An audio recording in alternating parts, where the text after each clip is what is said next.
Oke, selamat datang kembali di penelusuran mendalam kita. Anda sudah siapkan materi yang menarik banget ya soal tradisi Sufi, khususnya tentang hubungan spiritual gitu ya antara arwah nabi dan wali dengan umatnya. Masih tetap hidup katanya. Iya, betul. Kita dapat sumber dari riwayat, manakib, sama tradisi lisan dari 6 tarekat utama nih. Ada Syadliyah, Naqsyabandiyah, Qadiriyah, Chistiyah, Suhrawardiyah, dan juga Madariyah. Lengkap ya. Jadi misi kita kali ini mau coba bongkar gimana sih koneksi spiritual ini katanya bisa jalan terus ya, walaupun udah beda alam, beda waktu. Nah, itu dia. Kita bakal dalami konsep-konsep intinya. Ada faid, terus silsilah, barakah, sama peran penting qalb atau hati spiritual. Ini kan jelas ya, agak nantang pandangan materialistik yang sering kita dengar. Yang bilang ya, realitas itu cuma yang kelihatan aja. Betul-betul.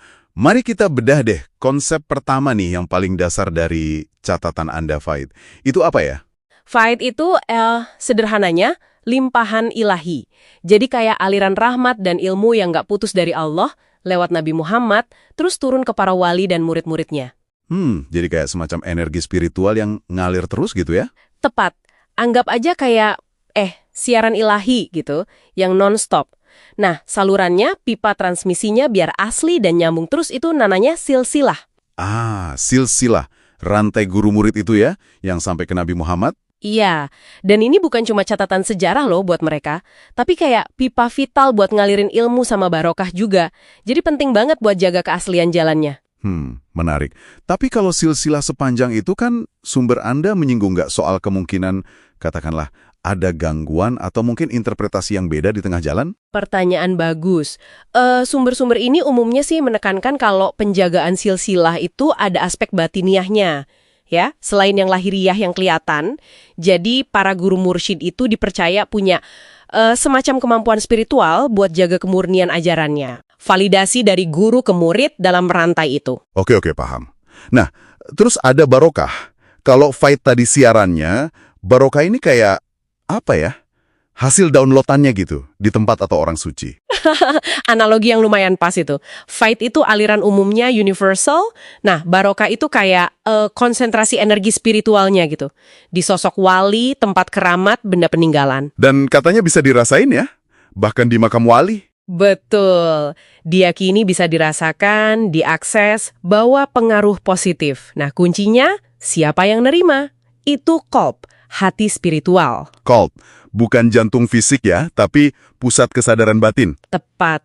Hati yang udah dibersihin, dilatih lewat jalan sufi, nah itu jadi reseptif dia. Bisa nerima makrifat, pengetahuan ilahi, atau kasyf, penyingkapan gaib. Wah, oke. Selain aliran utama, faid, dan keberkahan, barokah, ada juga mekanisme koneksi lain yang disebut ya? Ada. Misalnya ilham, inspirasi ilahi. Terus kasyf, penyingkapan tadi. Ada juga nazar, ini pandangan spiritual yang katanya bisa transfer energi. Transfer energi? Iya, semacam itu. Dan ada lagi tawajuh. Ini kayak fokus hati atau ya telepati spiritual lah istilah gampangnya. Wow, konsep-konsep ini jadi hidup banget ya kalau lihat contoh-contohnya di catatan Anda, kayak Imam Al-Jazuli itu. Nah itu dia, Imam Al-Jazuli kan nulis kitab Sholawat Dalail Al-Khairat yang masyhur itu. Beliau dapat ilhamnya bukan pas lagi menyendiri di gua gitu ya, tapi justru gara-gara lihat karamah anak gadis kecil. Oh ya? Gimana ceritanya itu? Jadi gadis kecil itu bisa dengan mudahnya naikin air dari sumur yang dalam. Padahal Imam Jazuli sendiri lagi kesulitan. Nah dari situ beliau terinspirasi, jadi ilham bisa datang dari mana aja. Luar biasa. Terus ada kisah Bahauddin Naqsbandi juga kan ya, yang dijuluki Uwaisi? Betul, dari Torekat Naqsyabandiyah.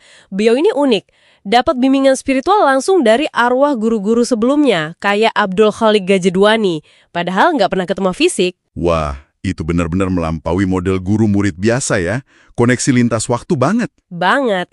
Ini menunjukkan keyakinan mereka soal koneksi spiritual yang nggak dibatasi kematian fisik. Dan soal barakah yang terus ada itu kelihatan banget ya dari makam-makam wali yang Anda sebutkan. Kayak Moinuddin Chisti atau Syah Madar. Iya, sampai sekarang kan tempat-tempat itu jadi pusat ziarah yang ramai banget. Jutaan orang datang.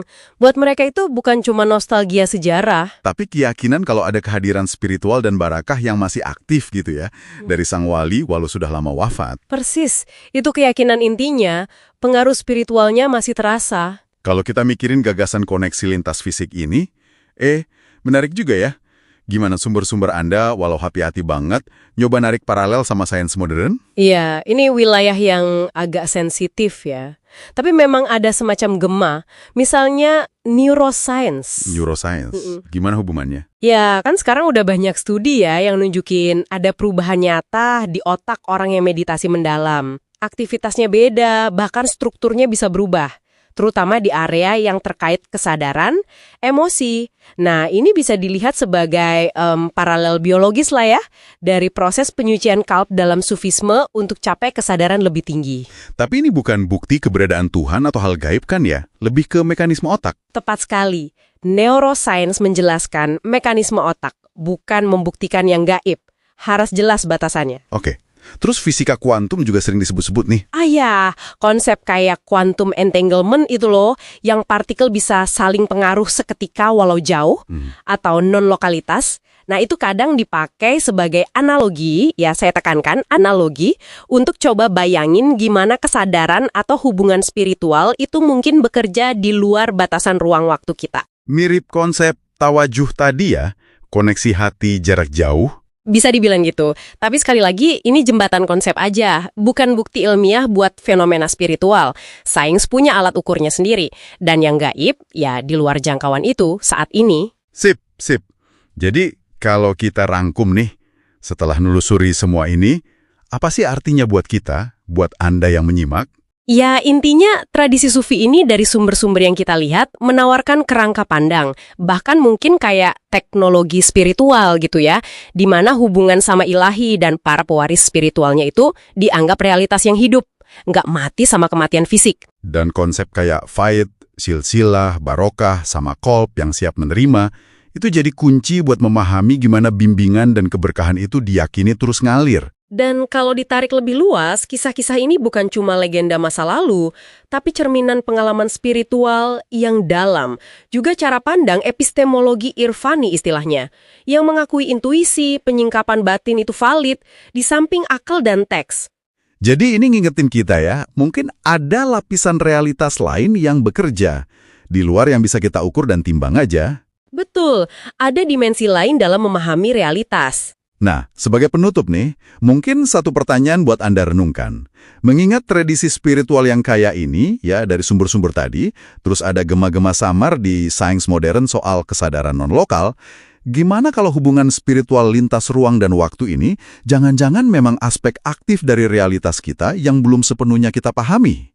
Apa ya implikasinya buat cara kita lihat kesadaran, keterhubungan antar manusia, atau mungkin warisan spiritual yang bisa kita akses? Coba direnungkan.